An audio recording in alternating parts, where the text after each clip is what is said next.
রাজধানীর মিরপুরের ১১ নম্বরে দ্বিতীয় শ্রেণীর শিক্ষার্থী রামিসা আক্তারকে হত্যার ঘটনায় অভিযুক্ত দুজনকে গ্রেপ্তার করেছে পুলিশ।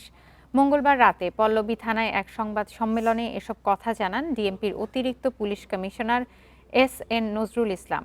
পুলিশ বলছে, ধর্ষণের পর ঘটনা ধামাচাপা দিতে হত্যাকাণ্ডের ঘটনা ঘটানো হয়েছে। এরপর লাশ গুমের উদ্দেশ্যে মাথা ও হাত কেটে আলাদা করা হয়। ঘটনার পর খুঁজতে গিয়ে পাশের ফ্ল্যাটে রামিসার মরদেহ দেখতে পান স্বজনরা। এক পর্যায়ে জানালার গ্রিল কেটে ঘাতক সোহেল রানা পালিয়ে যায়।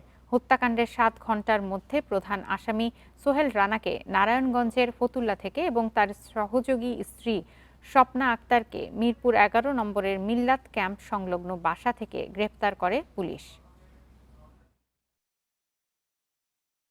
পিন পয়েন্ট করতে পারছি, ওই দোকানদারের হেল্প নিচ্ছি, ওইখানকার লোকাল পুলিশের হেল্প নিচ্ছি এবং আমাদের টিম দ্রুত ওইখানে হ্রাস করছে করে আমরা তাকে ওই বিকাশের দোকান থেকে ধরতে সক্ষম হয়েছি। সে সম্ভবত পারভার্টেড টাইপের বিকৃত